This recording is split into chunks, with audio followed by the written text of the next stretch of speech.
On passe désormais au transport avec Stéphane Châtelain, qui est le permanent de l'association Négawatt, le directeur de l'association Négawatt. Stéphane, pour les transports. Merci Benoît. Donc le secteur des transports en France, c'est le premier secteur d'émissions de gaz à effet de serre. C'est principalement dû au fait que l'ensemble de nos déplacements, que ce soit déplacements de personnes ou de marchandises, est fortement dépendant du pétrole, et donc une énergie fossile qui dégage des émissions de CO2. Alors pourquoi on en est arrivé là en France? C'est parce qu'on a, si ça veut bien marcher, depuis des décennies, un aménagement du territoire qui favorise le développement du trafic routier, que ce soit le développement des voitures individuelles dans nos villes et dans nos campagnes, et le développement du trafic routier de marchandises avec les infrastructures qui vont avec.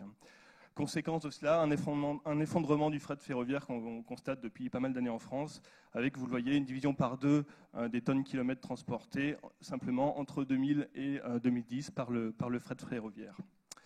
Autre point marquant, le développement du trafic aérien, l'avion qui est le mode de transport le plus polluant aux passagers kilomètres transportés. Et ben, ce trafic aérien explose, plus 50% entre 2000 et 2015.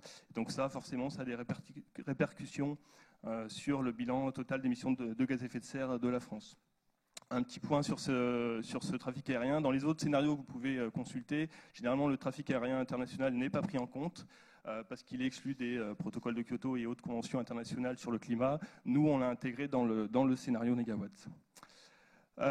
Pour finir cet état des lieux, vous avez là donc la répartition par mode de transport, à gauche de la mobilité des personnes, à droite du transport de marchandises. Donc on voit à gauche forte prédominance de la voiture et de l'avion, et à droite le fret routier qui est largement majoritaire. Alors, dans le scénario Négawatt, pour essayer d'inverser ces tendances qu'on observe depuis quelques années, quelques décennies, on a essayé de voir comment se distinguer les déplacements d'abord des voyageurs, des personnes, et on a classé donc les déplacements, les voyageurs kilomètres parcourus, en environ 25 catégories et sous-catégories de déplacements. Donc d'abord, on a tous les déplacements qui relèvent de ce qu'on appelle la mobilité régulière et locale. Donc ça, c'est les trajets du quotidien, domicile-travail, domicile-école, qu'on a ensuite scindé en une dizaine de typologies d'urbanisme, du centre-ville parisien jusqu'à l'espace rural, en passant par le centre-ville de grande agglomération, les banlieues de grande agglomération, petite agglomération, et ainsi de suite. Ensuite, on a la mobilité longue distance, donc là les trajets supérieurs à 80 km, on distingue d'un côté la mobilité à titre professionnel, de l'autre côté à titre personnel. Et ensuite, pour chacun de ces déplacements, on les a serrés en plusieurs catégories selon la longueur du déplacement, 100 à 200 km, 200 à 400 et ainsi de suite. Et puis ensuite, il y a tout ce qui relève des autres types de mobilité, de déplacement, par exemple les trajets occasionnels de faible distance. Dans l'ensemble de ces types de déplacements, on a au total une douzaine de modes de transport étudiés, intégrés dans le scénario, de la marche à pied jusqu'à l'avion long courrier. Enfin, il n'y a pas d'avion long courrier pour la mobilité régulière et locale, évidemment, mais en tout, il y a une douzaine de modes de transport qui sont modélisés dans le scénario. Et donc l'idée, ça va être d'intégrer des hypothèses à la fois de sobriété, d'efficacité énergétique, et puis on le verra, d'évolution des vecteurs énergétiques utilisés pour arriver à se débarrasser du pétrole dans le secteur des transports. Alors en matière de sobriété, on a d'abord une réduction des kilomètres parcourus par habitant et par an de l'ordre de moins 17% entre 2015 et 2050, qui s'explique en grande partie par la forte baisse du trafic aérien qu'on a intégré dans le scénario.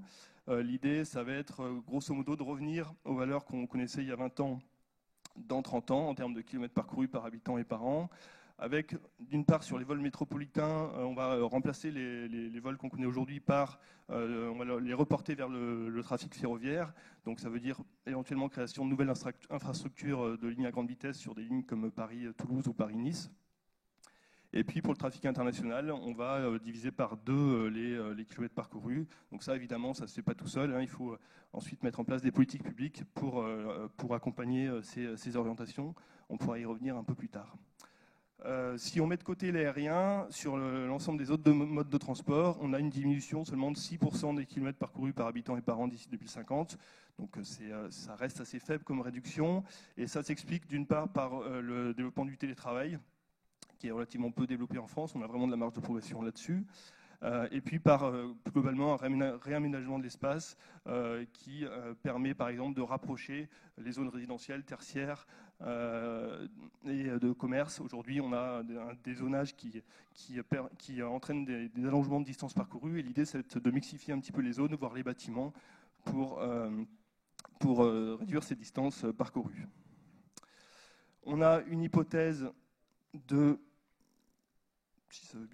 d'augmentation du taux de remplissage des voitures individuelles, où aujourd'hui on est à 1,6, l'idée c'est de passer à 1,8.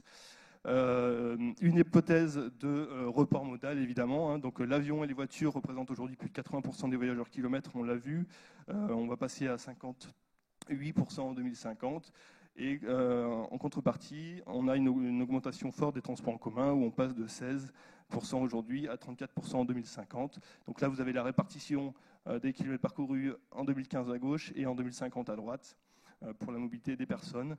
Et donc on voit que la voiture reste en 2050 le premier mode de déplacement, hein. On ne bannit pas la voiture dans le scénario Négawatt, mais par contre, on a un mix un peu plus équilibré avec le développement des transports en commun qui est assez ambitieux, d'une part sur la route, d'autre part sur le réseau ferré, et puis développement aussi de ce qu'on appelle les modes actifs, donc vélo et marche à pied. Autre hypothèse que je n'ai pas indiquée là, on a aussi une réduction de la vitesse maximale autorisée sur route et autoroute. Et ça permet assez rapidement d'avoir des réductions de consommation assez nettes sur le secteur des transports. En matière d'efficacité énergétique, on a une réduction de l'ordre de 60% des consommations unitaires du parc. Donc ça c'est en moyenne sur le parc français, qui s'explique d'une part par la généralisation des technologies hybrides, rechargeables ou non, donc qui permettent la récupération par exemple d'énergie au freinage, et puis par l'allègement aussi des véhicules pour aller vers des véhicules qui consomment moins d'énergie. Sur les vecteurs énergétiques utilisés, l'idée ça va être d'abandonner le pétrole au profit du gaz d'un côté et de l'électricité de l'autre.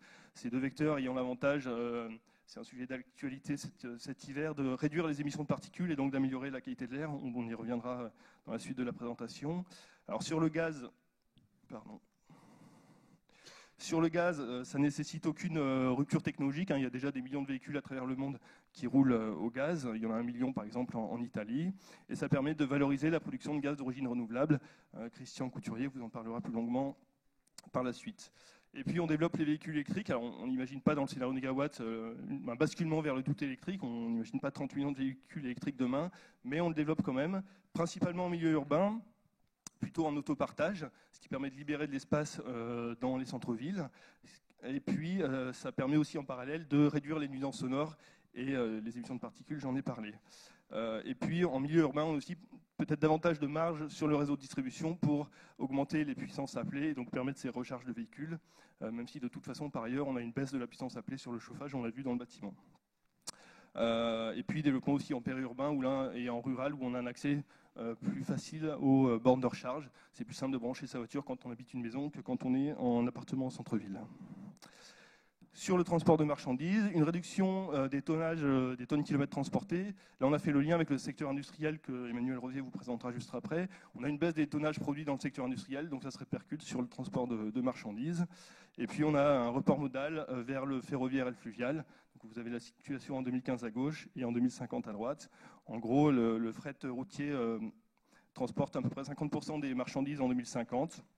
Et on développe fortement le fret ferroviaire et un petit peu le fret fluvial. Sur l'efficacité énergétique, on améliore également, on réduit la consommation du parc de poids lourds. Et puis, comme pour les véhicules individuels, on bascule du pétrole vers le gaz pour les mêmes raisons qu'évoquées précédemment. Au bilan, donc là vous avez le bilan de l'évolution de la consommation dans le secteur des transports. Donc on voit une réduction assez nette, principalement par des actions de sobriété, donc d'une part réduction des distances parcourues et report modal, assez peu d'efficacité en comparaison avec le tendanciel. Le tendanciel intégrant déjà des actions assez ambitieuses sur ces réductions de consommation liées à l'efficacité énergétique des véhicules. Et sur les vecteurs énergétiques utilisés, on voit qu'en 2050, on n'a plus du tout d'énergie fossile. On a uniquement des énergies renouvelables pour alimenter le secteur des transports. Merci Stéphane Châtelain, donc le directeur de l'association Négawatt pour cette présentation sur les transports.